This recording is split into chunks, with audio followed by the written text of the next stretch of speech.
wow, you can actually own your own money and no one has a control over it. And I think, and it was all done by math. So I think at that point I was like, wow, this is revolutionary. People will realize more and more over time how Bitcoin is by far the strongest and most secure proof of work blockchain. If you want something decentralized and you want to make sure it's secure, why store it anywhere else? Those Bitcoin have to finish. So what do you think will happen then? Guys, welcome back to another show today. I'm here with founder of Spaces Protocol, Mike. How are you doing today? Good. Thanks for having me on the show. For those people that don't know you, do you mind to give us an intro and tell us a little bit about yourself? Yeah, sure. I been a computer programmer for a while. Since I was in middle school, I got into programming, and then after that, I tried to get jobs doing programming, but I didn't fit in. I don't know. It didn't really. It wasn't. I wasn't comfortable in that. In like the trying to like climb the corporate ladder thing. But so luckily, I met someone who was an entrepreneur, and he was a bit older, and we started a company together, Wisehive, and we grew that. And he kind of, showed me how to like start a business and what it's like. And, it really fit my personality better. It was just, and so, yeah, we grew that and we sold that. And then right after that, I started Park.io, a domain name drop catching service. So what it basically does is domain names expire, if somebody doesn't renew it, and some of them are valuable, and there's a lot of competition to register some of these valuable domain names when they expire. And so the Park.io just specialized on getting those names for people. And so I ran that by myself, and grew that to a couple million in revenue. And then I sold that a few years ago. Doing Park.io, I got into domain names, and I ran a few ICANN accredited registrars. I worked with ICANN. I worked with different registries like the .ai registry, .io, .com, VeriSign. And so I ran my own registrars, but at the same time, I discovered Bitcoin and just realized what a revolutionary thing it was. And eventually I realized like domain names should definitely be digital assets.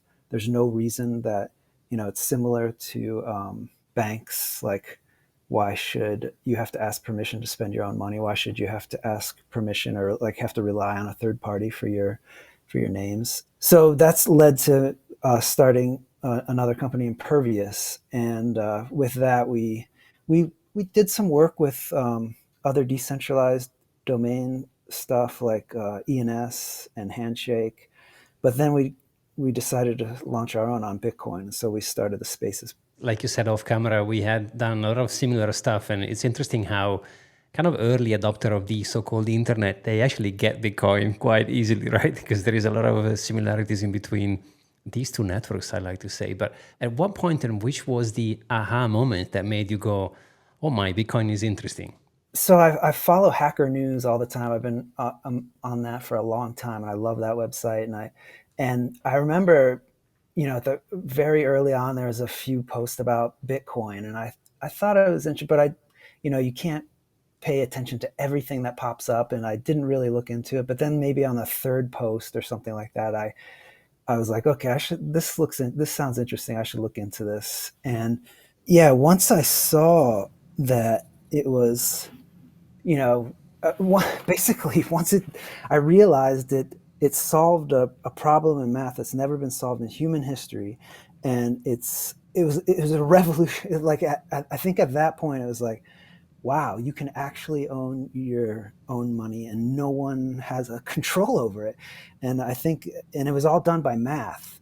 So I think at that point I was like, wow, this is revolutionary. This is like super awesome. And then, yeah, reading the white paper, it usually, like, reading these scientific papers can be kind of overwhelming and stuff, but the white paper was, not long, it's short, and it was pretty easy to understand. And so just realizing how simple it was, but at the same time, it solved this revolutionary problem. So that was like, yeah, maybe 2013 or something like that got into it.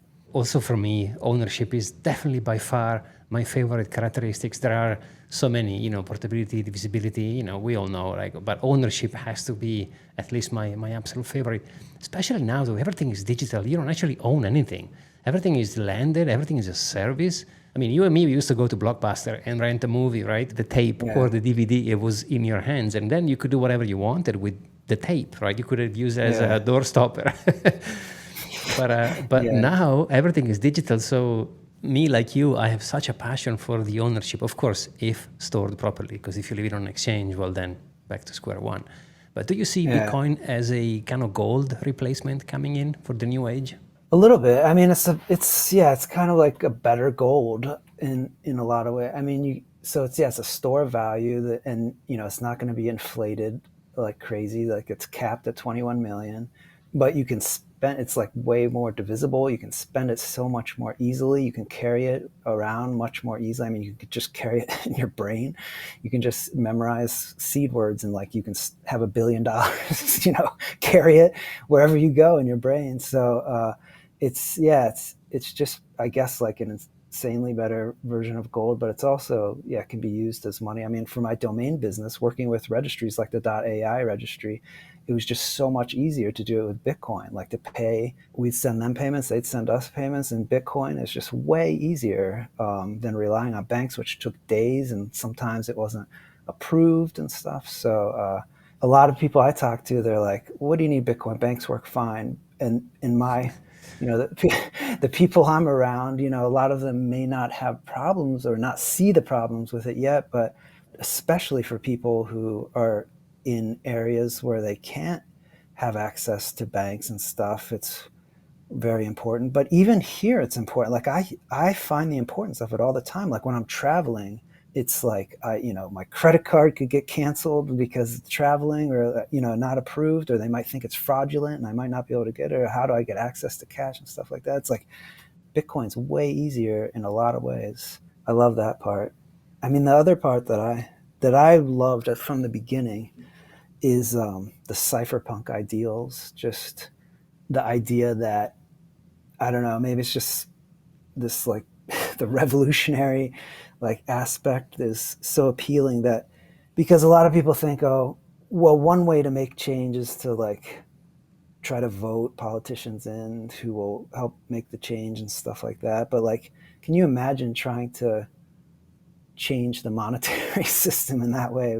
It'd be impossible. And so what I love about Bitcoin is this cypherpunk ideals where it's like that way's too slow and inefficient. Like we're gonna do it our way with code and math. We're gonna change the world with code and math. I love that. I just love that, philosophy and stuff. And the best part, we don't even know who has done it, which is even more interesting. But I am with you. I mean, I think at this point, I have lost faith in every single politician. I just buy Bitcoin. That's my way to vote. There are three rules. It's not money, it's not in the banks, and it's not yours. What do you mean it's not mine, it's not money, it's not in the bank? You don't trust banks now? And I'm like, okay, there you go. It is, yeah. I mean, the money aspect, I know it's attracted a lot of. I think anything where there's like a revolutionary changing of like wealth and things like with the internet or anything, there's going to be a lot of scammers and people who want to just make money off of it and stuff like that. But yeah, the true interesting thing, the true driving force for me and for a lot of developers and stuff is just the revolutionary aspect and the ideals behind it. I mean, that's the stuff that keeps people involved. We discussed it off camera earlier. I was also interested by the price when I joined the network. I get it, but it's interesting. The longer you are in Bitcoin, the less you care about price. Do you also follow the price? You follow the cycles? Yeah, it is interesting. I mean, the people. So, I mean, it's made me realize, like, just from like an investor standpoint, like how important conviction is, because the people who believed in it the most, they're the ones who did the best. Like, they held it the longest and stuff. They just had such conviction. They knew that it was going to be revolutionary. They knew the true value of it. In the last few years, I've realized how important conviction is, and like in what you're doing. Yeah, just in what you're doing. Like if that's the most important thing almost in like working or investing or anything. It's if you just believing in it, because otherwise, yeah, like the people who didn't have the conviction, they sold at the first, pop, or they sold when it panicked. I mean, there's a million times, like, like you've been in it a while, like there's a like core developer leaving and like saying Bitcoin is dead, and Mount Gox, FTX, like there's a million reasons. A lot of smart people saying Bitcoin's dead and stupid, and it's like there's a million reasons to sell, or like to write it off. So if you didn't have the conviction, you wouldn't still be in it. There's a lot of emotions, and fear and greed, they Yeah, actually control most of the coins, that's for sure. And maybe yeah, someone who forgotten they had Bitcoin, those are the lucky ones. Someone who bought some, they forgot, but they yeah, found the keys. That's that's very yeah. I important. guess either conviction or forgetting that you have. Yeah, those two things. Well, Do you follow the cycles? I mean, do you check the price regularly? How's your relationship with Bitcoin? I do. I mean, I check the price. I, I, before, actually, brief, there was a period where I was a day trader for a while. So I was into stocks and investing, and I still do some investing and stuff. So as you've been in it as long as we have, like, you've been through some major bear markets, and also really awesome euphoric times in regards to price. So you learn. I mean, we've been like battle hardened, I think, through these ups and downs, and you learn a lot, like about the markets, and it's really interesting to see like something like totally new to the world come into the market and have like no value at first, and then suddenly it's getting all the value, but not like in a steady even line. Like it you watch it accumulate value over time, and there's up, and you watch the market's reactions and the motions and everything. And so it is interesting to watch, and to also just getting to know yourself. Like, when I first got into Bitcoin, I got some, and then there was an investor that I really trusted. When the Bitcoin core developer left, I think Mike Hearn or whatever his name was, and he left and sold all his Bitcoin, said Bitcoin's dead, and this investor was like, I told you Bitcoin's risky. And at that point, I panicked a little, and I sold half of all my Bitcoin. And but then I luckily I said, if it keeps going, if it makes a new high, I'm going to buy that half back, for a higher price, but I'll buy it back. And it did eventually, so I got back in at a higher price. But after that, I was like, I can't listen to anyone. I can't trust anybody else. Like core developers, I can't trust these investors that are really smart, billionaire investors and stuff. It's like I just have to trust myself at that point. I have to trust my own thoughts on what it is and the value and stuff. And so that was really helpful, learning that. It's such a good point, by the way, because most of the people, they have money. They will try to let people sell so they can buy cheaper. Yeah, yeah, So we've now seen a bunch of different players entering the game, right? We have nations, we have ETFs, we have Michael Saylor, we have so many other companies scooping up. And I believe some are still available on exchanges and some are maybe OTC deals. Those Bitcoins have to finish. So what do you think will happen then?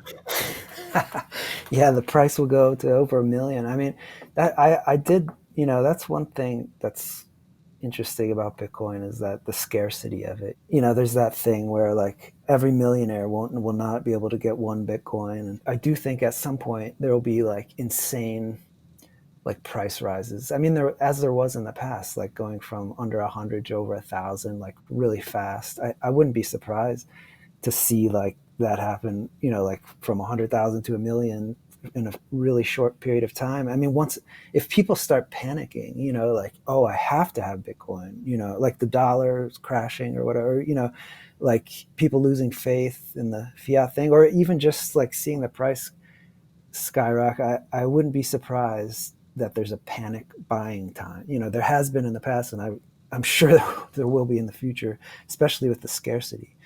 With all these nation states coming in, and the president, and all these huge firms, BlackRock and stuff like that, I think besides the price, I'm sure it'll help the price in some ways, although I'm sure they'll be able to manipulate it. But I I think the key is just like staying true to the core principles, the cypherpunk principles, and just think of it as an attack on Bitcoin. Like these huge companies are getting it, like, and trying to control it, maybe because they have so much of it. So how can we stay true to the core ideals and make sure that, stays decentralized? I mean, I have faith. I have faith that it'll. I know there's a lot of smart developers who have those core principles. So I have faith that it'll be good. But I mean, in some ways it's a little bit like an attack on Bitcoin. It is, and I'm not gonna lie. Like you, I share my doubts. Like Michael Saylor seems to be someone who understands, but after all, it's the company who has the Bitcoin. I mean, technically, it's Coinbase, so they don't even have them. Coinbase has them, which is another issue, right? Yeah. So he Yeah. seems like a cool guy. I respect Saylor, but when he goes away, he retires. Well, what's going to happen over there? Like BlackRock, although 60% of the volume is retail, well, technically retail, they don't have the Bitcoin. They have a IOU dollar, right? So Yeah. BlackRock could just pay those people out and keep the supply. The good thing is the price is going to go higher, so it's going to become more expensive to buy them, and technically should stay, like you said, decentralized. But that's why I say it's good to run nodes, because that's one way to keep it decentralized. Yeah, definitely. Yeah, definitely own, like, do not keep it on exchanges. Own your own Bitcoin, and yeah, run a node. And it's better to err on the side of not trusting. Don't trust, verify. And so, if somebody says they have your Bitcoin and it's safe, but there's not proving it, and definitely better to. I mean, that's the whole idea of it. The whole idea is to have your own keys, have your own coins, nobody's custodying it and stuff. So you can download every transaction in Bitcoin. You can download and verify and see every transaction, like, on your computer, and it doesn't take that long. You can do it on a Raspberry Pi. Like these really small computers. It's awesome. This is the nice part, which is because it's becoming more accessible to run nodes because the size stayed small. And I think it was done on purpose, right? To be able to propagate further and faster. And I think it would be really cool from a philosophical perspective to help it to be decentralized and distributed. That's for sure. Yeah, I think it's a good practice for anybody to set up their own node and see what it's like, just see what's involved and how easy it is. And then, because then you can compare it, like, okay, then set up your own Ethereum node and download the full blockchain and stuff. Then you start to see, maybe, yeah, okay, I understand why the block size should be small, because that keeps things decentralized. And so, yeah, I think it's good practice. If you want to get a better understanding of how Bitcoin is special compared to other coins, and just in general, to money in general, yeah, I think it's a good practice to try. We touched on the administration being pro crypto, right? Because Trump is, I like to say it's a crypto president, where Bukele is more like a Bitcoin type, but whatever. Now that we've seen an administration more favorable in pushing forward crypto, do you feel now it's time for big companies, maybe like Apple and Microsoft, not just building on top of this technology, but also maybe saying, maybe we should allocate 2%, 3%, 4%. Do you think they're going to come in the space? Yeah, I don't know. I mean, it's a good question. If you have all this cash, where do you put it? And if it's being inflated like crazy, if inflation starts going, they start printing a lot more dollars. Like, is it responsible to keep it in cash, or should you put it in Bitcoin, something that's, more secure and inflation resistant and stuff like that? So yeah, I mean, I think more and more companies will start doing it, because when we were first getting into Bitcoin, like, people would say, the government's going to make it illegal. You won't. It'll be illegal to use, or to have. And as people realize the value over time, more and more people use it, and it'll be.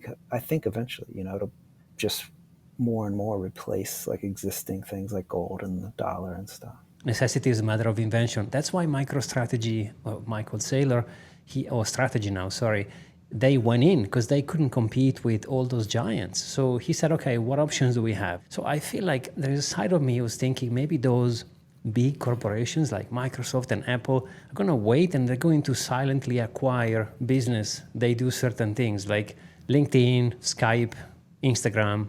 Those companies have been bought by other people, they have done other businesses and they had cash.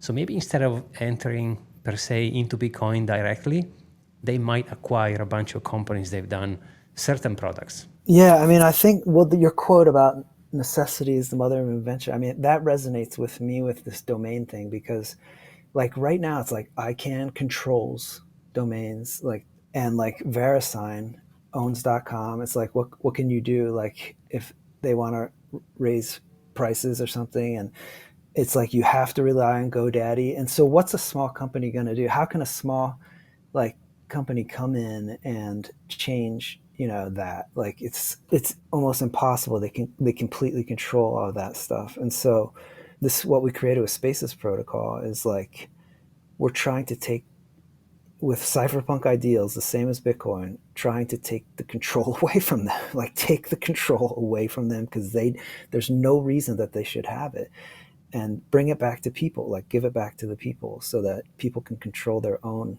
names. Web 1 is read only, Web 2 is read and write, and Web 3 read, write, and own. We've been missing a currency, like a native currency on the internet, and some sort of ownership. Naming is something that's like super important for a lot of reasons. Like humans have to be able to convert something that they can't remember, like a long string, like an IP address or like a wallet address or a Nostr public key, something like that, into something short like that they can remember. And so, yeah, naming is something that's just really necessary for a lot of reasons on the internet. Currently, it's all centralized. It's like completely centralized. Like you have to it's like it's exact in a lot of ways. It's exactly like how money was before Bitcoin. You have to rely on banks. You have to rely on the Federal Reserve and all this. You completely had no control, really. So, and that's what's happening now with naming. And it's important. Like, Bitcoin developers realize this. Like there's BIP 353, Matt Corallo proposed, where it's like, how can we do human readable wallet addresses on Bitcoin? So you don't have to send like a long like wallet address, a string of letters and numbers that nobody can memorize, because people get scammed on it. Like sometimes there's a lot of, so how can we do it in a way that's, you just say, hey, pay me at Mike at Bitcoin? Like how easy is that? So Matt Corallo did this BIP 353, and it's a really great BIP. You should read it. It's like he analyzes all the ways to do it, and basically concludes that the best way to do it is DNS. Use DNS, which is totally centralized, but that's kind of the only way to do it right now on Bitcoin. But so with Spaces Protocol, you can do it on Bitcoin. Like it's done in the same way on Bitcoin with UTXOs. So it's like, if you have your keys, like I own Mike at Bitcoin, nobody can take it away. I have the keys for it. And you can send payment to me, or I could do other things. I could turn it into my Nostr username so that I don't have to send you my inpub. Like, follow me at inpub and this long string. You just follow me, Mike at Bitcoin. Or like, you could host. I mean, we made it in a general purpose naming system, so like it could be used for web pages too. You could go to like Mike at Bitcoin. You think about Bitcoin every day, and you're like wondering like what are the important parts, and you want it to change in some ways. You want it to get easier to use and better, but I love that Bitcoin, errs on the side of being safe, and they take a long time to make changes, and they're very, very careful. It hasn't had any downtime or anything like that. And like the block size, there's the block size war. Like, should we increase the block size so that there's more transactions and stuff like that? And so you start to think about, well, okay, what's the block space and how valuable, like, and so what I've come to realize is, like, for me, the real thing of value is the block space on Bitcoin, because that's the true thing of value. That's the decentralized database, the decentralized ledger, and being able to store something on that is the true thing of value. And right now, the number one killer app on that is money, like Bitcoins. That's the number one use case for it right now. But other things can be built on that, like, for example, the Spaces protocol. So you can use that block space for another way. In my view, it doesn't hurt Bitcoin at all, because first of all, we designed it in a way that has a really light footprint. It hardly uses any block space. but it just anchors itself in the block space. It anchors itself in it uses Bitcoin as an anchor, a trust anchor. So it anchors itself in the security of the Bitcoin network. At the same time, if anything, it increases fees, which help, secure the network, which is something we're going to need to do anyway because the block reward is getting smaller over time. So the true thing of value is the block space, and it's good to use the block space because that's the true thing of value. And using it may increase the fees, which is a good thing because that secures the network. I've come to realize that the block space is the true thing of value, and that the first killer app built on it is money, which is a great use case. Like, it's awesome. I love it. But other things can be used on that block space that are really important and urgent needs for decentralized to use that decentralized space. And it just helps Bitcoin, increases the fees, increases the security of the network and stuff. So that's the reason we built Spaces Protocol on Bitcoin. I like to see a free market and people with ideas and creativity, they can build product on top of those 4 megabytes of space we have in the block. And then the market will decide, do we need it? Yeah. Yes. Do we like it? No. Perfect. So who are we to forbid people to invent things and let the market choose, right? I know there is a big argument between people saying, no, you should run core, you should run knot because one is filtering the spam. Who says it's spam? If the network collectively wants it and they are using it, it's not spam. I mean, you decide it's spam because you don't like it. Yeah, I agree with you 100%. Yeah, the block space, the free market fees of the block space is what is really valuable and important. And yeah, because then the market decides, and there's no central authority who decides what goes there. Like, it's a decentralized database.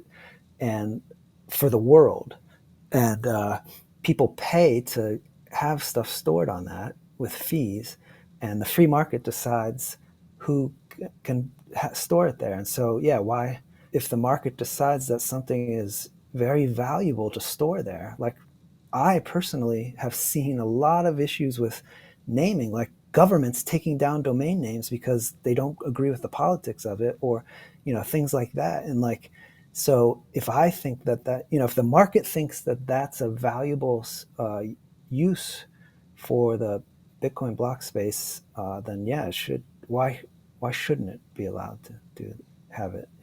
I agree, because then if you do put one filter, well, then it's broken, because then one filter equals X amount of filters. There is no difference, to me at least, that's my opinion.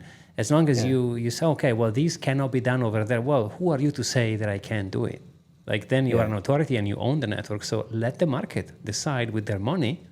And like you said, the real value of those 4 megabytes of space is going to have to be decided by the use case. So yeah, exactly. I mean, yeah, it's like if you put a filter on that, if you say only this can be stored in the block space, but not this. First of all, it's like it's against, like, kind of against the ideals of like it being decentralized and like use for anyone and a free market. But also then you enter the problem of like fees, like, because like, how do you secure the network then if you're limiting what goes in there? And so yeah, it seems to me like the simplest solution is to let the free market decide, and that at the same time will help secure the network with fees. So yeah. whenever you allow people to build, magic happens, like look at the internet. I couldn't even imagine all the things we can do today, right? Because of someone decided to build an app. This is what the free market does, allows people like yourself with an idea saying, hey, I've seen a problem and I have a solution. Now, if the market wants it, great, we're going to sell it. Yeah, you're exactly right. That's a good point. The innovation of it. Like, I think the innovation on Bitcoin is really important too. Like, our goal is to bring 1 billion more users onto Bitcoin, like with naming, like usernames and stuff like that. So yeah, the innovation on Bitcoin will only help Bitcoin also. You're exactly right.